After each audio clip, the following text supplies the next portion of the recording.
Okay, that was pretty good. That was a good, nice meal. IHOP. I always usually do that. That was usually like the first place that I always hit on Veterans Day to kind of get my belly full, because I know for the most part I'm going to be kind of doing a lot of running pretty much throughout the day here. So that's pretty much how I like to start off my day.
Chili, the old timer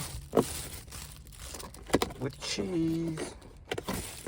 I don't want to open up the box because the box is so pretty the way they have everything in there, but just got it fresh off the grill too. There you go. Oh, yes. Okay. Hello, YouTube community. It's me, Tall and Lighterfee again. I actually want to come and do another video. I know it's kind of like a bit late and actually, or 1 week late in the video for the most part, because I know this video here, the beginning of the video actually was kind of like a follow-up to the Veterans Day type of thing that I actually mentioned in the last video, as far as me actually going and showing you the activities or whatever that I did on Veterans Day. I didn't really do too much. All I did was, for the most part, is take advantage of my benefits as far as going out and eating at different restaurants for free. And of course, I went on the military base to get my coin, that we get every year. So, and of course, some other stuff too. So I actually really did enjoy my time off of work that day. It wasn't a holiday, which I really feel that it should have been a holiday, for the most part, to celebrate the veterans. But like I say, at this point, I'm not going to complain. You get what, I can get what I can get for the most part. But, I enjoyed myself and my day, just like, and spending time with other veterans and all of that other type of stuff. So it was time well spent. Kind of talk about, for the most part, my military service. I know that's not really something that I actually talk about much, but, again, since this was actually a Veterans Day video or follow-up or follow-on to that video, I figured that I kind of go a little bit and tell you a little bit about my military career and everything of that nature. Starting, I guess, from the very beginning, why the Marines, for the most part. I never actually really had any intentions of actually joining the military, period. It was just something that just kind of happened. A lot of people, they actually, they have plans on what they want to do when they grow up. They want to do certain things. They want to be this, they want to be that. I really didn't have any idea of what I wanted to do or be. All I was just doing is just going to high school, and just trying to figure out, hey, I know I got to do something, when I graduate, I just didn't know what that was, for the most part. But my journey as far as actually getting involved with the military actually started during my, I would say my junior year of high school. I was just, walking, just down the street or whatever, and I saw this billboard, for the most part with, these Marines. They were recruiters, but of course they had them on billboards and everything like that. And I was just thinking to myself, I'm like, they look very sharp. I like what they, I like how they look in uniform. I'm in a military city already, and I pretty much, the Navy is for the most part the biggest military employer, I guess, if you will, here in my city for the most part. So I was used to, seeing the Navy people and all that type of stuff. It wasn't nothing that they did that really excited me. I would see them all the time or this, that, and the other. But with these type of people, again, I wasn't really too much familiar with what they were all about, but their uniforms just kind of stood out to me, their dress blues and such. And I was like, those things look very, they look like, they make you look like a prince. You know what I mean? It's like royalty, if you will, and I kind of always like, little things like that, the gold brass, the eagle, globe, and anchor on either side of the neck thing, and it's like, the sword that they had, in the dress blues with the red blood stripe going down the pants leg. Of course, I didn't know what any of those things meant until I got out of recruit training. But, just at the time in my junior high school career, I didn't know what that was. So I just said, I explained it in those details, that red stripe going down those blue pants, the sword, and all this other type of stuff.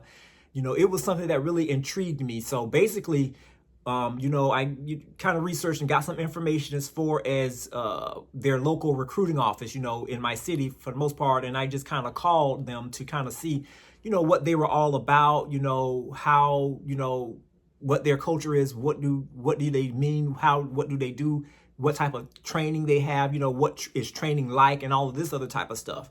Now, I didn't know at the time, I was just calling for information. But, for the most part, sometimes when we do things, the end result end up being something that we didn't plan for. So I actually end up, scheduling an appointment to go talk with a recruiter. And basically, I went in there and talked with them. And basically, little did I know, I was actually signing up for, what you would call their delayed entry program. And again, I know they have these type of things going on in this day and time, but just kind of keep in mind, this was like back in, I want to say 1994, so again, a lot of the things that they do now in the military, it could be a little bit different, but for the most part, the basics is pretty much the same. But anyway, I was actually, I signed up for the delayed entry program. And basically what that was is that was a promise for the most part that I would actually enlist in the military after I graduate high school. So basically, when I signed up for that particular program, they told me that what the requirements were is that even though I'm still in high school, I would still be required to attend monthly their monthly meetings that they have at the recruiting station. And basically what they would do is that, I would say maybe the first Saturday of every month, the recruiter would come by my house and would pick me up and would actually take me out to the recruiting office where they had other people who they called poolies that were training, going through different things that the Marine Corps does as far as fitness and everything, and just kind of getting a head start on what to expect once they ship out, to boot camp.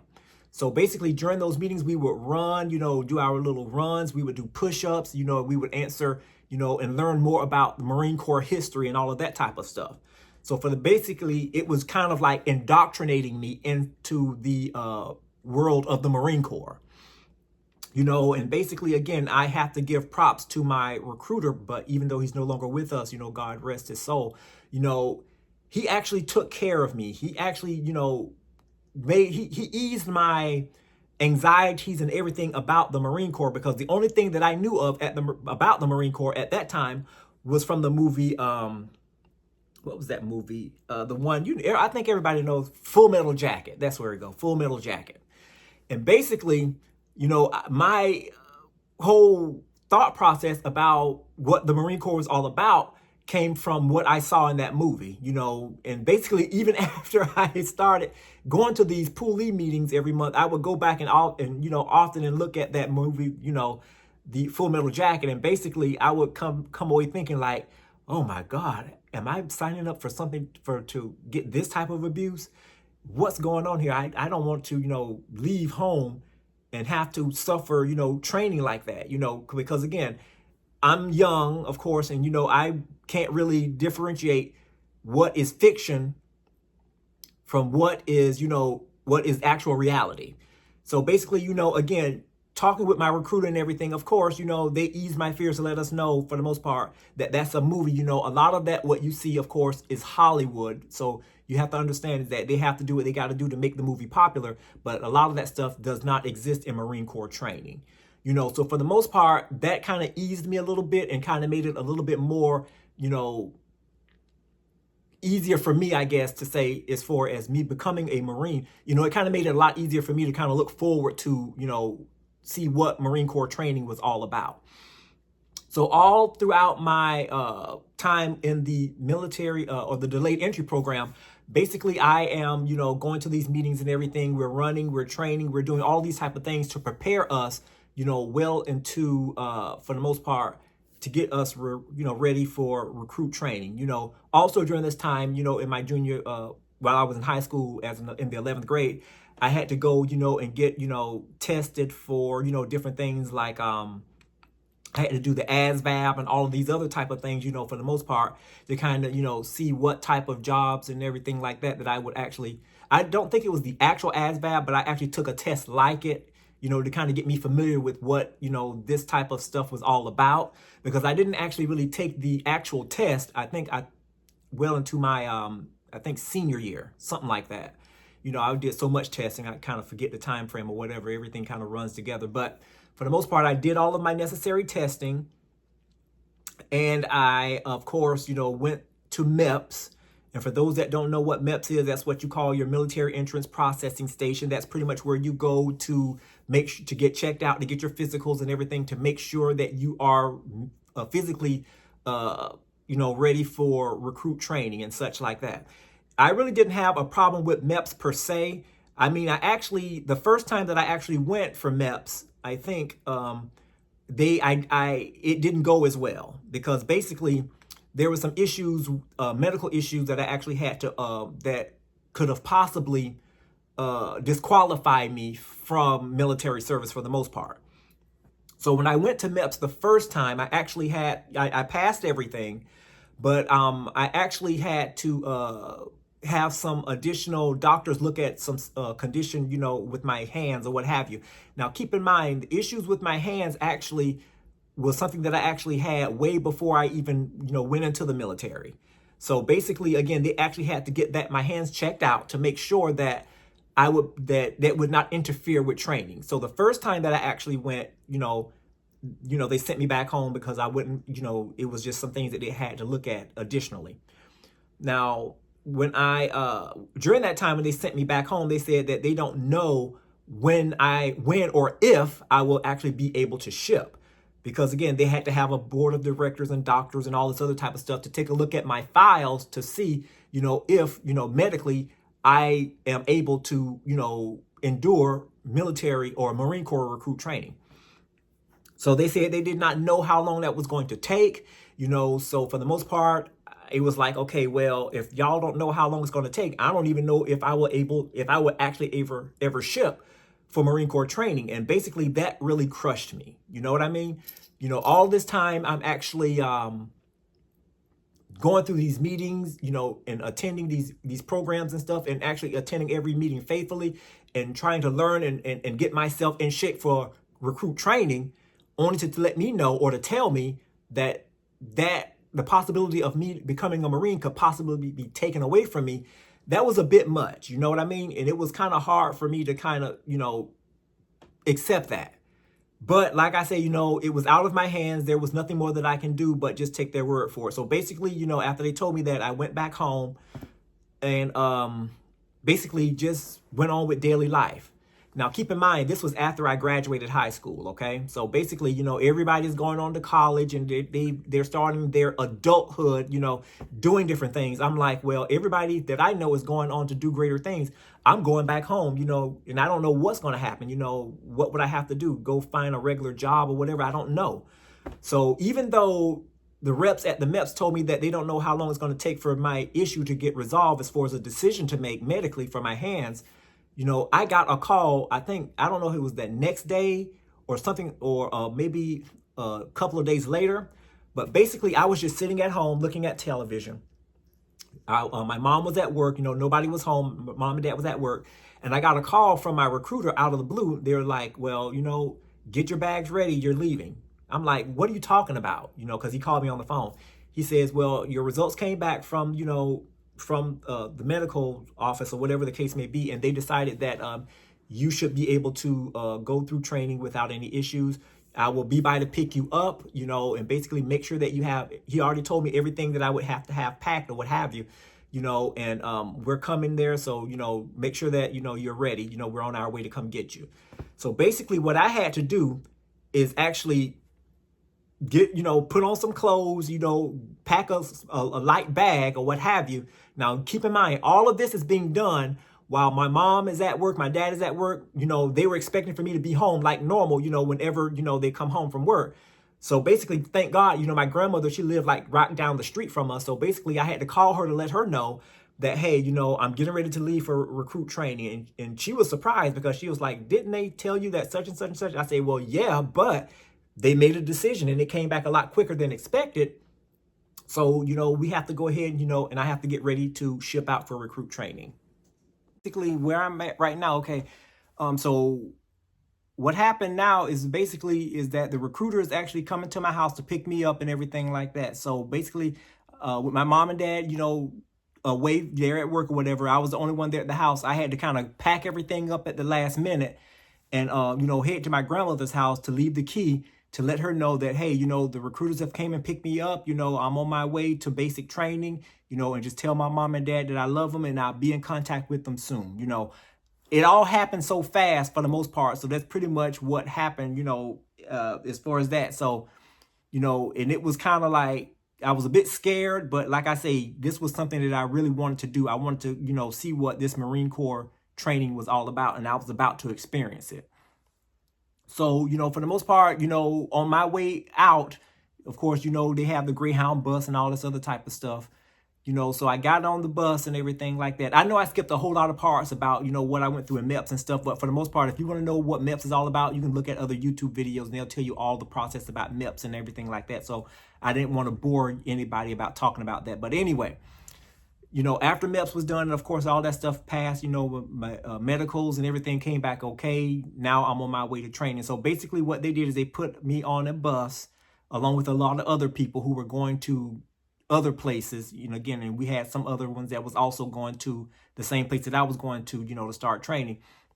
But they put us on the bus, and basically what they do is they actually have it where they make sure that we arrive at recruit training at Parris Island, South Carolina. That's on the outskirts of Beaufort, South Carolina. It's like a little island that sits off by itself from the main city of Beaufort. But they made sure that they had it scheduled where they have recruits coming in there at night. And basically, I didn't even understand why that was, but basically, I understood, what that meant later on in my career. But at the time, we got there, it was really dark and everything. It was going, basically it was kind of scary because again, you're driving in a city and next thing you know, everything gets all, scarce. And next thing you know, you don't really see much trees or whatever. And you're going over this long bridge. And next thing you know, the next thing I know, I remember looking up and out the window and I see that I'm standing in front of the Sentry Gate there at Parris Island, the main entrance. You got the big Marine Corps symbol there, the Eagle, Globe, and Anchor sitting right there. And you have one of the guards right there waving us in. And I'm like, oh my God, this is really good. This is about to happen.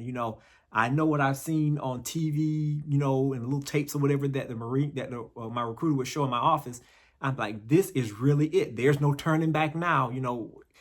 It's either, hey, and I can't go back home. It is what it is. So basically, I had to really accept the fact that I'm here now, and there's no turning around. So basically what happened for the most part is, the way that they actually like to tell people for those recruits that are coming in for the Marine Corps is that everybody's career starts off on those yellow footprints. And basically any Marine would know what I'm talking about. Those yellow footprints. Basically, that's where everybody's career started. It don't matter what training facility you go to. I know for people that live west of the Mississippi, they send them over to to San Diego to do their recruit training. And people that live east of the Mississippi, they send them to, Beaufort, South Carolina, Parris Island.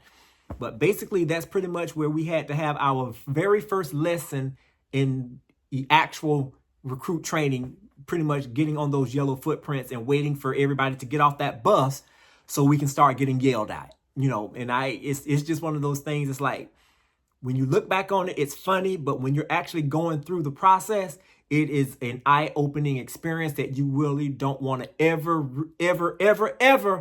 go through ever again.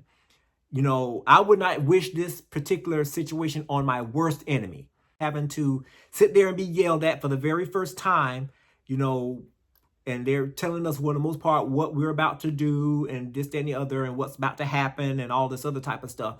So basically throughout the first hours that we're there, we're learning for the most part the basics of why we're there, the whole purpose we're there, and the first to get our paperwork started as far as administrative paperwork, as far as signing up for our life insurance policies and all this other type of stuff. Just pretty much getting our uniforms issued to us, all of these type of things, and basically learning the basics of following directions. We also had a chance when we got there also to get on the phone for the very last time and send a quick message to our parents, call back home to let them know that, hey, we made it, or that I made it to Parris Island, South Carolina safely, and that, you'll be getting something, you'll be hearing from me soon, that sort of thing. Once that's done, of course, we have to hang up the phone and, of course, continue on with the yelling and all of this other type of stuff. It was beginning to feel like, even though hours in, I'm there, like this has got to be a dream, because all of this yelling, all of this, that, and the other is like, is this what I got to, this what I signed up for really for the next 3 months? Is this what I got to endure? So basically all throughout that first week is all about, again, getting us prepared to actually start recruit training. Now, when I went through recruit training, it was actually 13 weeks. I think they've actually since and that's been like what, 2 decades ago or whatever. That was like around 1995 when I went through training or whatever. But basically, it was 13 weeks. That first week that we went through is not a training week. That's called week 0. That's what we call the receiving week, basically, where we get all of our uniforms, we're getting everything in gear, all of our supplies and everything that we're going to need to actually start training. Also during that week, that's where we learn how to do the basics of close order drill. And we're learning just the basics of, for the most part, what's to be expected of us for the most part. Now, that Friday of that receiving week is when we actually had met our senior drill instructors. They have this little way that they come in there. And I had to admit, they were very sharp. One thing about the Marine Corps, I will say, it is a lot of hell that you have to go through, but you would never know it based on how they conduct themselves, on camera, for the most part. But they came in there marching all sharp and crisp and everything. And like I say, they introduced themselves to let us know that we're going to be your trainers for the remaining part of this, all the way on, throughout, the rest of the way. And basically, again, once they introduced themselves and gave their introductions and everything, after that, all hell broke loose. I mean, real hell. Not like what it was when I first got off the bus earlier that week. But I mean, it was like help, help, help. Oh no, what have I gotten myself into? Oh my God. It was 10 times worse than what I went through during the week of receiving. Basically, I had to really understand and really learn the fact that this is what I've signed up for, at least for the next 3 months. Lord, help me, please. Do I even have what it takes to make it through this? I mean, I always, I believed in God, and I was like, Lord, I'm going to develop a real close relationship with you over these next couple of weeks, because if this is what I got to go through in order to make it through, I don't know if I have what it takes. It was a lot. And the thing about it is that for people that don't understand is that, and I learned the secret of it, but it's crazy. I didn't learn the secret of it until after the training was over. But the secret of it, if I had to go back and actually tell someone who's actually signing up to go into the military what to expect in Marine Corps recruit training, I would have to let them know that it's all a mind game. Had my recruiter actually told me all of this type of stuff that I would really be receiving or really getting ready to go through, I don't know if I really would have went through with going through with recruit training.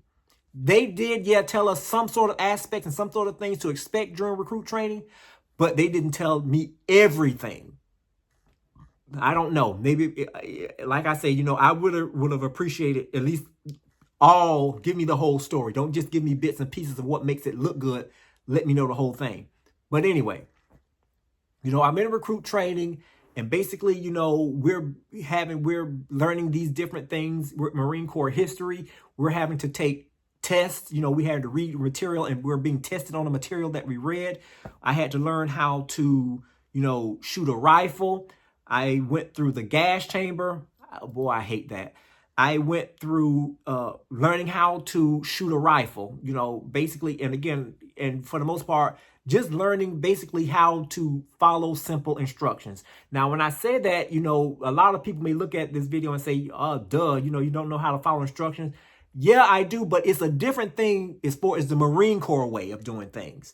They would actually play games and actually have us do stupid stuff just to see if we're actually listening.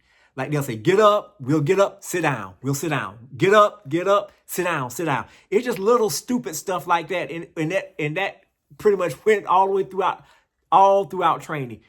And they would do what's called incentive training. And oh, now boy, nobody likes that. Or we would like to call it sometimes the Rose Garden. That's where we would get out there and be doing extra push-ups, sit-ups, and all this other type of stuff as a form of punishment for doing something incorrectly or, just not following directions, basically. And I'm going to tell you, in my platoon, I came from Foxtrot Company, platoon 2013, Parris Island, South Carolina. I'll never forget it. But basically, it was like we could never do anything right. And again, that's to be expected because, again, we're just starting, training. So, every time we would mess up, even for the slightest thing, we may have stepped out of order or we may have moved before time, told to move. Next thing you know, we're getting, penalized for it. I thought it was abuse, but by and by, I began to understand that the Marine Corps way and how they do things, it was a method to their madness. And again, I learned that, again, these type of things had a purpose, even though it really was uncomfortable going through it at that time. Basically, the way that they do things is that, even though it seemed mean, we understood and we got the message. If not, we was going to repeat that same thing all over again. What a lot of people don't understand is that your muscles physically is only part of the solution there. You can't just rely on your physical attributes to get you through there. A lot of it, you really have to be strong mentally in order to make it through. Part that being muscular, it'll help, but that's not the only thing that you can rely on to get you through recruit training. We had a lot of people that actually, that came in there that were actually physically fit. I mean, they were kind of buff. And see, the Marine Corps has a way of breaking you down. They're the experts at it. I don't know. They've been around, the drill instructors have been doing this thing for quite some time. And basically what they do is that they will even take the most, how can I put it? The biggest person and will put it and will actually break them down to the point where it's like, I don't know how, I don't know the words to say it, but I will say this. We had a lot of them that was so distraught and so, upset and just so, I don't know, in a frenzy that to the point where they actually was claiming suicide as an excuse to not go on with training. We've actually had a lot of them that actually came in there. These are men that were muscle bodybuilders that couldn't handle, they just couldn't handle it. They actually would, do stupid stuff just to, for the most part, to be disqualified from training. We've had one of them that actually stood up there and actually wanted to claim that they were mentally ill, that they were insane. And of course, and it was just to the point where they just couldn't handle it and they just needed to, they wanted to go home. Now, again, I will say during that time of training, the Marine Corps they were not going to just let you go like that. They were going to, again, have you put into a different platoon and have you tested mentally and all this other type of stuff. But again, some of them, I think they did actually end up finding them that they were not suited to continue on with recruit training. They gave them a discharge and sent them home. But again, they didn't do that for anybody that just claimed that they were crazy. But again, for the most part, continuing on with training, again, I learned a whole lot about myself. I learned, for the most part that, I pretty much had to just, I guess, I wouldn't say, how can I put this? I really had to, again, to get into that mode of actually wanting to, finish something that I started. Now, all throughout training, and again, we were there for 13 weeks, I broke down and cried one time. Because again, what people don't understand is that the Marine Corps training, aside from Navy SEAL training, we ought to know that that is very hard. But just basic standard military training, recruit training, the Marine Corps is up there as the hardest one. And again, if you are in that environment and you don't come to thinking at some point that, you know what, I don't think that I have what it takes or whatever, that lets me know right there that you're not doing it right. Anytime that you're actually on the road to success, you're going to question yourself, do I really have what it takes? Because again, this is hard. You know, people will sit up there and say, oh, you know, get over it, this, that, and the other. I'm going to get over it. I'm letting you know I'm going to get over it. But again, I'm letting you know right now, it's not as easy as you think. And again, you know, people like to, all throughout recruit training, I was picked on because I was the smallest one in there. People expected for me to fail. Even my senior drill instructor even would single me out of everybody in there and actually tried to embarrass me many times simply because of my size and the fact that, you know, I did not look like, you know, I had what it takes to become a United States Marine. But the funny thing about it, again, is that the more that he actually said that to me, the more I was thinking within myself, I'm going to prove you wrong. I have to prove you wrong. Not only, it's not so much for me having to prove him wrong. I had to prove it to myself that, you know what, despite the odds that are against me, I'm going to make it through this thing. I know it's not going to be easy, but somehow, some way, if there's a God above, and I know there's a God above, I'm going to make it through this. I don't know how, but I'm going to definitely give it my all. So basically, after I had, you know, had to have a coming to Jesus moment where I literally cried in my bed one night. You know, the lights were out and everything, of course, but I had to make up in my mind, look, I can't go back home. I'm stuck here. So I can either, you know, get off the pity party and just, you know, get back into the game and do what I need to do to get up out of here. Because again, I'm not trying to repeat this training all over. Because again, if you fail any part of training, you're going to get recycled back to another platoon and have to do this thing over again. And I'm like, no, I can't do that. No, I'm not trying to get recycled back to any platoon. I'm not trying to go back and go through all this type of stuff.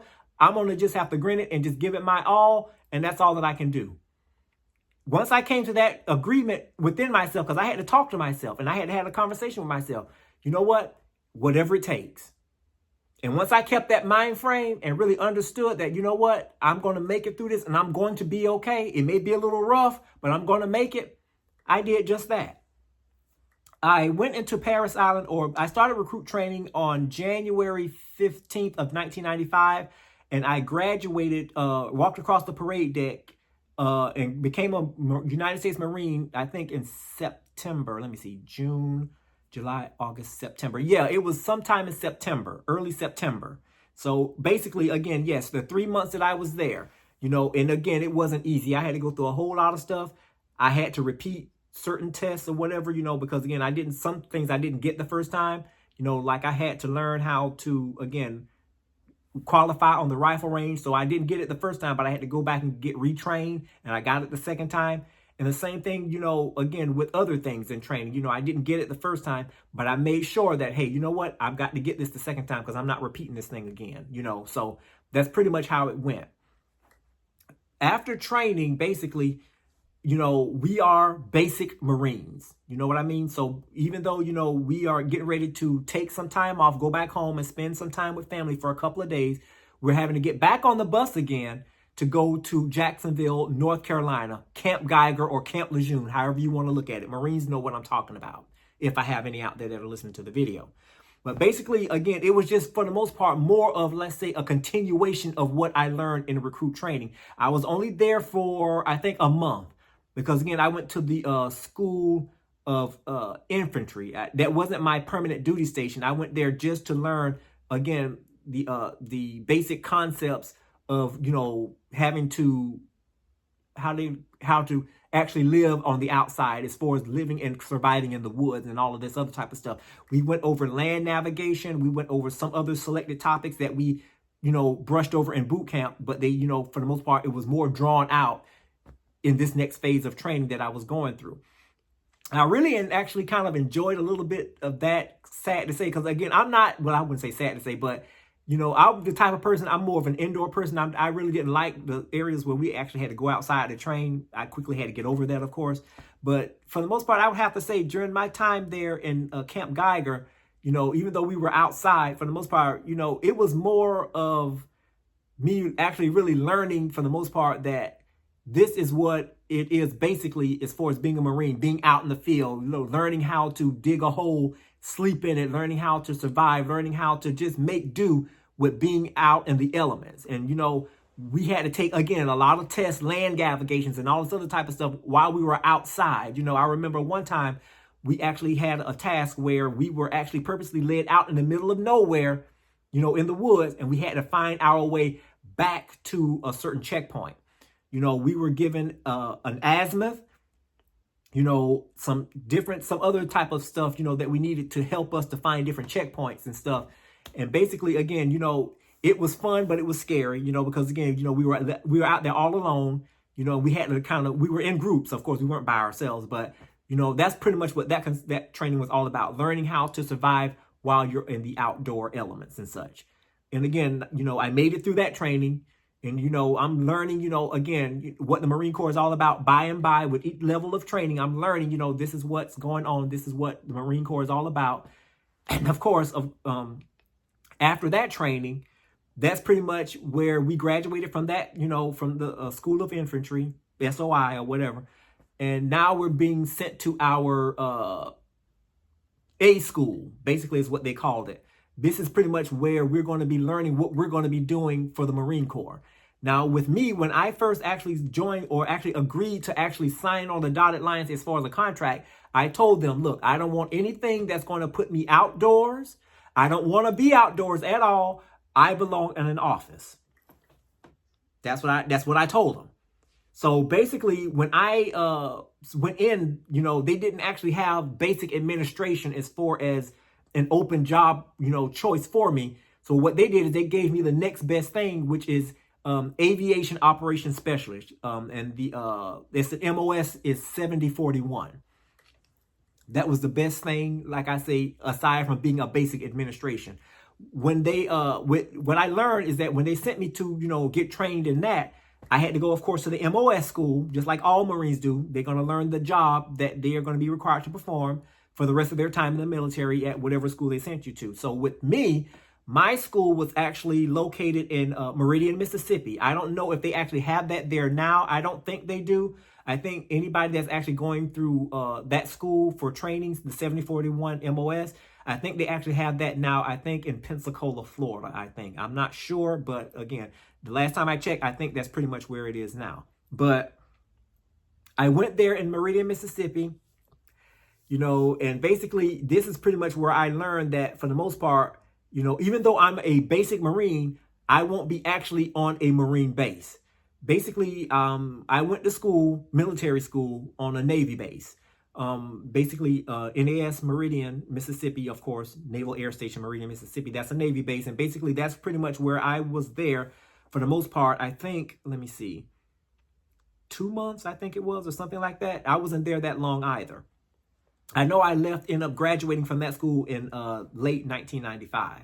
But for the most part, I was there to learn, basic administration, learning how to type, learning the different aircrafts, learning basically all of the things that we need to do as far as, putting different things in the system to help the pilots go from one air station to the other. Learning what IFR and VFR is and all these other type of things. I learned a lot, basically. And again, I'm the type of person I love to learn. And, and me learning all of these different things for the most part, it's like it's giving me all of these, these wealth of knowledge, to just for the fact of just learning just different things. One of the main things, like I say, that I didn't like, again, is just learning for the most part how to fit in and actually fit into the clerical world. Again, every time we would go to class, we would be sitting in front of a computer. We had to learn a lot about word processing. Now, all of these type of things that I'm telling folks now, it may seem like a joke because, again, computers are everywhere now. But when I went through school, again, we had to learn basically how to be introduced to the standard computer. And again, a lot of people sit up there and laugh. But again, back then, it wasn't as, knowledgeable or well known as it is now. I mean, every household that you go to now, everybody pretty much has a computer in their house. So basically, it's not a big deal now. But basically back then, it was a big deal because, again, everybody, did not have that quote unquote training to know how to operate a personal computer. So basically what they would do is that we would actually have a test where we could see how fast we could type, and basically know pretty much how to navigate and do different things on the computer screen, and this, that, and the other, along with learning different aircrafts and all of this other type of stuff. So, again, I learned that. And basically after I got all of that out the way, then I got stationed to my very first duty station. So as I was saying here, basically, I'm getting ready to now hit what's called the fleet. All throughout Marine Corps training in my earlier years, I will always, hear people say, well, when you get out to the fleet, you're going to see this, that, and the other. You're going to really see what the Marine Corps is all about, this, that, and the other. So I really never really understood what it meant to actually be out in the fleet. So basically, whenever you actually finish formal training, basically your next duty station is, for the most part, is called the fleet.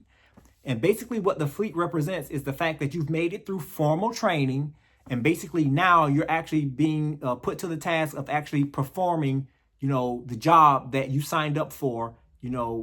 Is, in my case, the Marine Corps, as an aviation operations specialist. I'm actually now going to be actually really performing that job for the most part for the rest of my career in the military. If I didn't choose, of course, to change jobs or whatever the case may be. So that's pretty much what that meant as far as, the fleet. That's when you make it out of formal training and you're going to your first duty station. So when I got to my first duty station, for the most part, Yuma, Arizona, I really did not like that.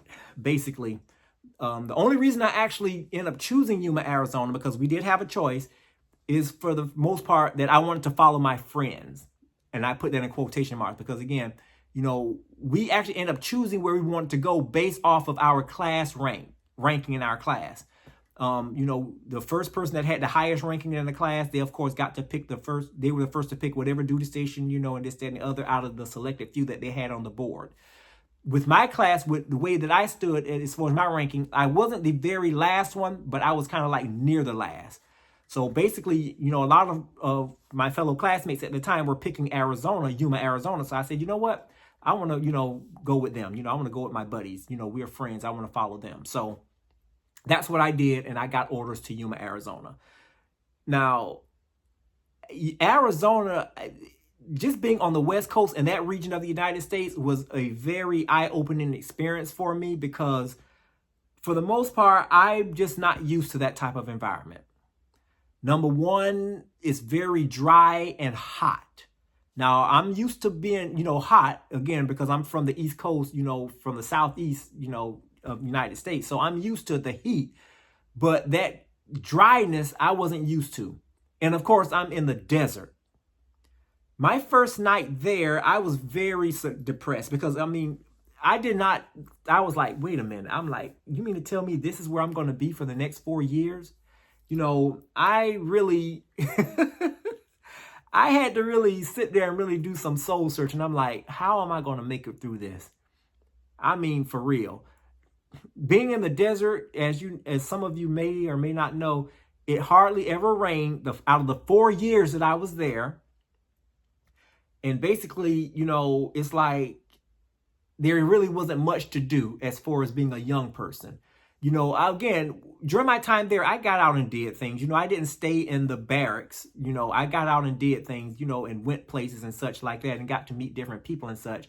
But again, that was for the most part me actually, learning for the most part how to have a life away from home. I would call home, let mom and dad, hey, what are y'all doing? How are y'all doing? This is what I'm doing, and this, that, and other. I wanted to kind of keep them involved. I know I was way on the other side of the United States, but I still wanted to call to let them know what was going on with me and this, that, and the other. And again, I went through a whole lot of stuff there, during my first, years there in the Marine Corps at that base, having to deal with some people who didn't like me. Even had some supervisors that tried to even get me kicked out administratively. It didn't work. But like I said, again, I had to go, and I had some issues where I had to go to, I had to have some surgeries done as well on my hands as well. So again, I've been through a whole lot, while I was there. So, it was something else. And again, the heat there, that heat, I never understood how you can live in a place where it's 90 something degrees at night. I am not lying to you. I never knew that type of place would exist, but it did. And I mean, I had to learn how to adapt. I had to be creative, and the fact is that, I shared a room with, roommates and such. So when the AC actually broke down, both of us in there, we was like, look, or I was like, look, we're dudes, and the thing about it's hot. So we got to do what we got to do to stay cool. So, we got pretty creative. Hey, you got the same thing I got, if you know what I mean. So guess what? It is what it is, and we just go with it from there. Like I say, so we had to kind of be creative, adapt, and overcome. So again, I had to go through 4 years of that. I was so glad when I got, and like I say, I was there. I wouldn't say I was there for 4 years. I was there for like maybe 3 years and some months, because basically what happened is that I actually end up re-enlisting, I would say early. I liked what I was doing. I liked the job and everything. And I, wanted to actually see what more the Marine Corps had to offer. So they end up, I end up doing a great job. And they end up giving me the opportunity to enlist. I had a small bonus for enlisting because, again, my MOS was kind of like in short demand. So when I re-enlisted this time, I was like, you know what? I want to try something different, So I said, you know what? I want to go to, I want to go overseas. That was the best decision that I had ever made. I didn't know at the time what I was doing, but looking back at it in hindsight, that was a good thing that I did. I actually requested orders for Iwakuni, Japan. Again, that's another Marine Corps base that's located on the island of Honshu, in Japan. That's the most southern part of Japan. Japan is actually, separated in different prefectures. That's what they call them, different prefectures. And I was in Iwakuni, Japan is located in what's called the Yamaguchi prefecture. And basically that's for the most part where I was stationed at for that 1 year. I'm single, so basically, again, when you're going on the tour, they call it a tour, overseas, and if you're single, you only can be over there for 1 year. If you're married, of course, you can do, a whole enlistment, maybe like a couple of years or whatever, but I was single, so I got a 1 year tour over there. And I really enjoyed it. I enjoyed the culture. I got to learn a little bit about, Japanese cuisine. I went on a lot of tours. And again, I had surgery again when I was over there. So I actually ended up, while I was on surgery over there, they actually sent me, they kind of gave me what's called rest and recuperation time, where they allowed for me to go, on orders, where I went to Tokyo. I went to the Disney World in Tokyo, and I went to the Disneyland there and enjoyed myself there while I was healing from my surgery and stuff like that. So, I enjoyed that. I really did.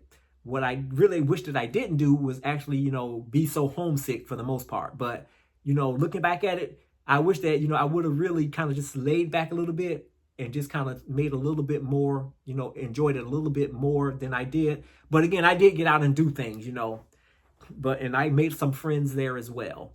And again, I still was subject to the same things. We had to run and pass tests. We had to do different qualifications on different things.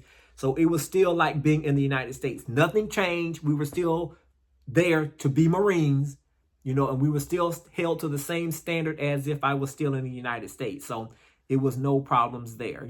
I pretty much enjoyed my tour there.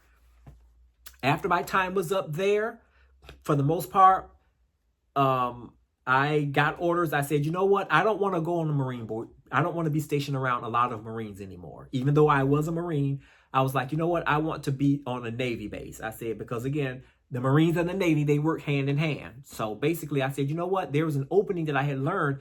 They had a opening with the Marine Corps Reserve in New Orleans. So I said, you know what? They gave me 3 choices to pick from. I said, I'm going to make that my first choice. And there were some other places that I picked as my second choice and third. So I chose that. And lo and behold, I got my request.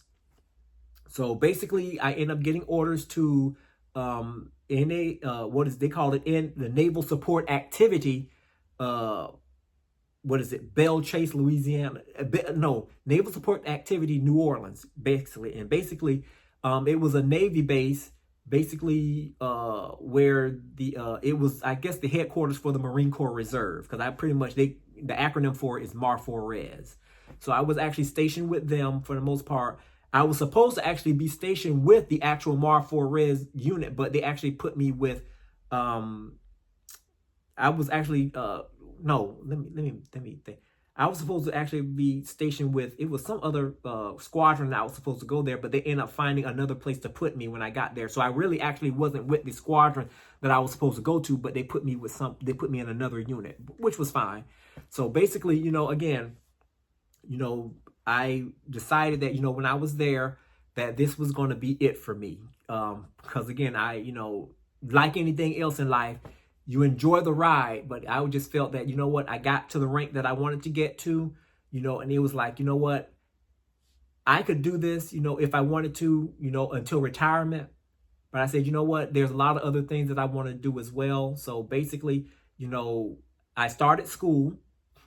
I wish I had started school a lot sooner, but I started school, and basically I got the ball rolling for that. Went to, classes at night at the local community college. I think they have Delgado Community College there in New Orleans. So I started there, with my classes and such, so I can go ahead and start at least starting the basics as far as getting the framework, the basic courses out of the way for my degree. So for the most part, that's pretty much what I did. And that's for the most part what how I spent most of my time there in New Orleans, because I already had decided that I'm not going to re-enlist. I'm just going to go ahead and get out, and call it a day, which is what I did. I thank the Lord that I was able to serve 7 years and 3 months faithfully, and that I prayed and asked God that I wanted to make it to the rank of sergeant by the time I got out, and I did just that. He allowed me to wear that rank for at least almost 2 years. So basically, everything that I asked God for while I was in uniform, he gave it to me. There were some things that I had to go through, because again, we have to understand something, that anytime God says, okay, I'm going to grant it, there's still a process that you're going to have to go through to get it. It's not just something that's just going to fall out the sky in your lap. Because again, there's some things you have to understand, that there's requirements that needs to be met. And basically, trust and believe. I went through every one of those prerequisites to get whatever God gave me. So like I say, it's not something that, that somebody said, oh, I like him, I'm going to give it to him. I had to fight, had to push through, and had to cry sometimes. And I definitely had to apply that faith to get to anywhere that I had to get to in the Marine Corps, because definitely there were people that were just there they were trying to get me kicked out of there. I don't know why, but like I say, when God is for you, the whole world could be against you. It don't even matter, because God got your back. But general military career went. Again, I have no regrets about it. Again, I got to do a lot of things, meet a lot of different people, learn a lot. I learned a whole lot. Like I say, and that pretty much what really made the journey, bearable. I will put it that way. I wouldn't say it was enjoyable all the time, but because again, there were some things I had to go through. Again, life lessons. It is what it is. But like I say, I appreciate you all, for whoever, is still watching and hanging in there, because this video was rather long, but I really appreciate it. And like I say, I just wanted to kind of give you a little back end story or whatever about my military enlistment. More videos coming soon, guys. Stay blessed.